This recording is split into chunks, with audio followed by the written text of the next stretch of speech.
무엇이든 물어보세요는 전날 극적으로 성사된 LG와 키움의 트레이드 비하인드 특집으로 준비했습니다. 네. 바로 계속 쭉 이어서 네, 주십시오. 그렇습니다. 네. 또 이 얘기 또한 최원태 선수와 밀접한 관련이 있는 얘기인데 네.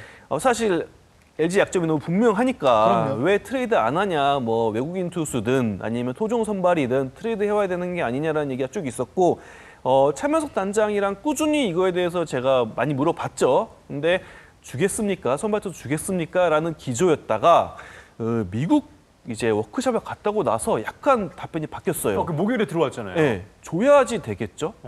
약간 느낌이 다르잖아요. 네. 그러면서 뭔가 있구나라는 생각이 들었는데 실제로 이 워크숍에서 굉장히 많은 변화가 있었습니다.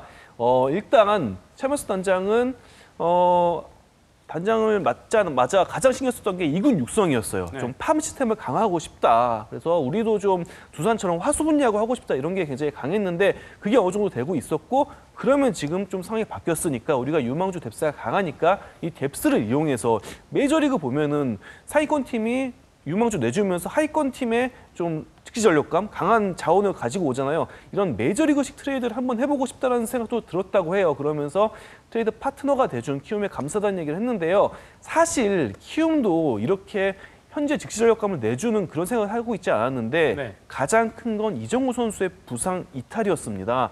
그러면서 키움도 LG랑 트레이드를 논의할 때 즉시 전력감을 원하곤 했어요. 네. 그랬는데 이정우 선수가 아웃이 되고 나서 그러면은 우리가 이정우 다음을 생각하는 것도 고민해봐야 할 시기가 아닌가 싶다. 이런 내부적인 흐름이 바뀐 게 있었고요. 기조가 바뀌었네요. 그렇죠. 네, 그러면서 사실은 LG 유망주를 보고 있지 않았는데 LG 유망주를 받고 즉시 전력감인 최원태 선수를 이렇게 내주는 그런 트레이드가 성사될 수가 있었고 사실 가장 큰 건 또 하나 더 있어요. 1라운드 지명권을 역대 최초로 거래가 됐다는 거예요. 그렇죠. 예, 신인 드래프트 지명권이 거래가 허용된 이후로 처음으로 이제 1라운드 지명권이 거래가 된 첫 트레이드가 됐는데 사실상 1차 지명이잖아요. 그렇죠. 네. 사실 엄청 단장 큰 거죠. 입장에서는 굉장히 부담을 느낄 수밖에 없는 거래죠.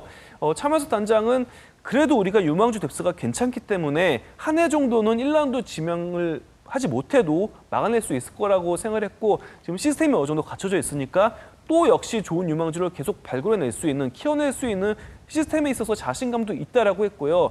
스카우트 팀이라도 얘기를 했다고 해요. 이제 LG가 1라운드 전체 8순위 지명권을 갖고 있었는데 8순위로 그러면 어떤 선수를 데려올 수 있나. 물론 이번 드래프트 투수가 굉장히 좋은 드래프트인 거는 분명합니다. 근데 150 던지는 투수도 굉장히 많은데 150도 던지면서 제구도 안정된 좀 직시 전력감이 완성된 투수를 8순위에 데려올 수 있을까라고 했을 때는 또 물음표가 붙었다고 하고요. 네. 그럼 야수를 한번 보자. 그러면 야수 중에서 지금 우리 2군에 있는 야수보다 더 잠재력이 뛰어난 야수 뽑을 수 있나요? 라고 했을 때 그 또한 좀 부정적이었다고 해요. 그러면서 1라운드 지명권을 희생해도 당장 우승을 위해서라면은 나쁘지 않다라는 판단이 섰다고 합니다. 네. 그러니까 이 29년 동안 수건이었던 LG 트윈스의 우승을 위해서 이렇게 최현태 선수를 데려와서 트레이드로 데려왔는데 이렇게 되면 이제 연경혁 감독이 뭐 천군만마를 얻은 거 아니겠습니까? 아니 어제 연경혁 감독 정말 싱글벙글이더라고요. 네, 아니 표정이 네.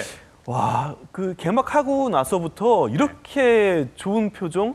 근데 거기다 오늘 결과를 보고 더 좋아하시겠네요. 그럼요. 네, 네. 정말 근데 스스로 말씀을 그렇게 하셨어요. 네.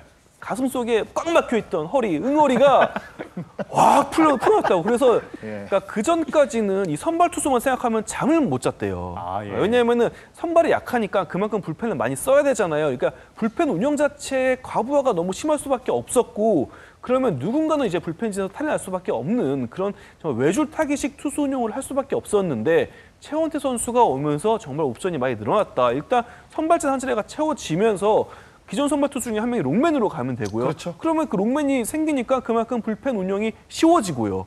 그러면서 일단 이지강 선수가 롱릴리프로 가고 이정용 선수가 5선발로 가는 계획이고요.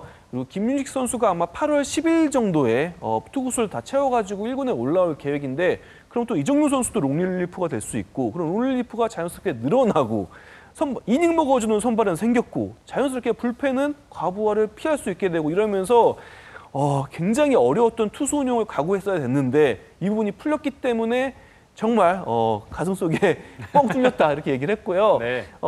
염기혁 감독이 이전에 단장도 했기 때문에 그 프런트 입장도 잘 알고 있더라고요. 사실 1라운드 지명권 거래는 프런트에서 단독으로 결정할 수 없는 부분이에요. 이거는 구단주의 승인도 떨어져야 돼요. 네. 네, 그렇기 때문에 구단주님께 굉장히 고맙다고 했고요. 또 이런 거래를 계획한 프런트에게도 정말 고맙다고 했고 차면서 단장이 미국에서 정말 뭘 잘하고 온 것 같다라고 얘기도 했습니다. 사실 이 미국에서 있었던 그 거래 그 카드 난과 이정우 선수의 이 부상 이탈이 정말 이번 트레이드에서는 굉장히 결정적으로 방아쇠로 작용한 그렇게 볼 수 있을 것 같습니다. 자, 반대로 이제 키움은 이제 잠재력이 풍부한 젊은 선수들을 영입을 했고, 자, LG의 이제 신인 드래프트 1라운드 지명권을 획득을 하면서 미래 자원을 이제 수급할 수 있는 상황을 좀 만들었는데, 뭐 팬들 사이에서는 뭐 시즌 포기한 게 아니냐, 사실 이런 이야기가 좀 나오고 있거든요. 네. 키움의 입장은 어때요 지금? 네, 일단 고효욱 단장이랑도 이 부분에서 어제 얘기를 했는데 어떻게 보면은 현재도 좀 바라본 트레이드라고 볼 수 있어요. 왜냐하면은 물론 최원태 선수의 비중은 정말 큰데 네.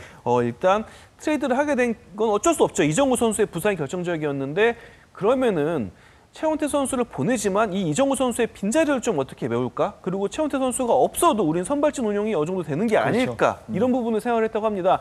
장재영 선수가 오늘 너무 좀 아쉬운 경기를 하긴 했지만 오늘 경기 제외하고 최근 경기를 보면은 좀 올라서는 모습이 있었거든요. 분명 스텝업하는 모습이 있었기 때문에 장재영을 쓰고 그리고 정찬원 선수가 굉장히 잘해주고 있잖아요. 근데 선발 투수가 6명이다 보니까 한 명이 로테이션을 항상 걸을 수밖에 없었어요. 근데 이렇게 되면은 최원태 선수가 나가지만 정찬원 선수가 그 대신 꾸준히 로테이션을 돌 수 있는 그런 환경이 만들어지니까요. 그러면서 기존 뭐 선발 투수 6명에서 5명으로 줄어도 로테이션 돌아가니까 트레이드가 성사됐다고 얘기를 했고요.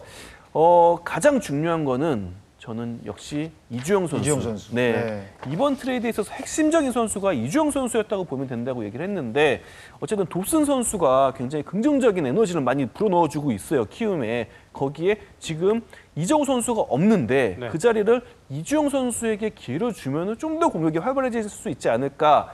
물론 이주영이 이정우가 된다라고 얘기하기엔 너무 섣부르다 그럼요. 얘기는 했어요. 네. 하지만 내년에 어쨌든 이정우 선수의 메이저리그 진출 가능성은 거의 100%입니다. 그렇죠. 그런 상황에서 이정우가 없는 키움을 어떻게 보면 너무 빨리 마주하게 된 상황인데 그러면은 이 상황을 한번 이주영으로 한번 해보자. 이런 기조도 있었다고 해요. 그러면서 이주영 선수 어제 데뷔전 첫 타석부터 안타 쳤고요. 오늘 뭐 3루타도 치곤 했는데 이 선수에 대한 잠재력은 정말 다른 구단들도 굉장히 많이 눈여겨보고 있을 정도로 정말 주목받는 유망주였고요. 수비도 다 가능하다면서요. 그러니까요. 외야 수비다가 다 가능하고 빠르고 네. 호타준족이고 어제 오지환 선수가 이주영 선수랑 이제 이별을 하면서 이런 얘기를 하더라고요.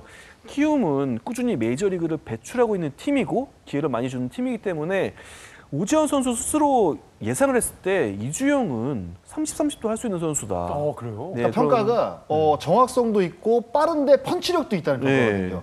그래서 굉장히 이주영 선수를 탐내하는 구단이 많고 이주영 선수의 잠재력을 굉장히 높게 평가를 하는 팀들이 많다고 저도 사실 들었습니다. 네. 그래서 키움이니까 아마 더 빠르게 성장할 수 있을 것 같고요. 그래서 충분히 기회를 얻다 보면은 당장은 아니더라도 앞으로 한 2, 3년 정도 지나면 또 이정우가 했던 모습을 이주영이 보여주네? 이런 키움 팬들이 생기지 않을까 네, 이렇게 예상을 해봅니다. 네. 자, 트레이드가 사실 발표될 때마다 누가 이익이냐, 누가 손해냐 참 이야기가 많거든요.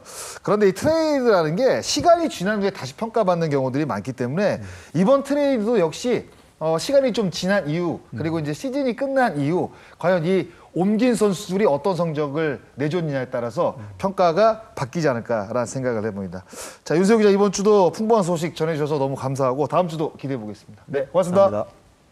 네.